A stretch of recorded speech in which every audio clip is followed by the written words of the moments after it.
Il voulait juste libérer les siens. Il est devenu un symbole trahi de Saint-Domingue. Toussaint Louverture, le premier des Noirs selon Napoléon.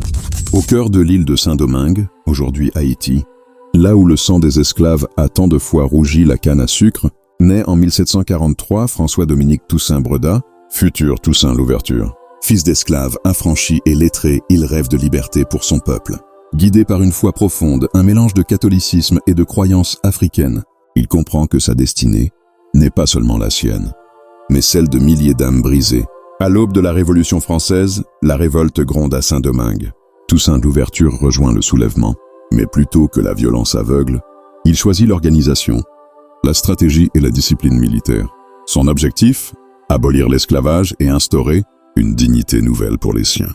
Et il y parvient. En quelques années, il transforme l'insurrection en une armée redoutable, fait plier les colons et devient gouverneur à vie de l'île. Mais le rêve de liberté est fragile. Napoléon Bonaparte, inquiet de la puissance de ce premier des Noirs, envoie une expédition militaire pour le destituer.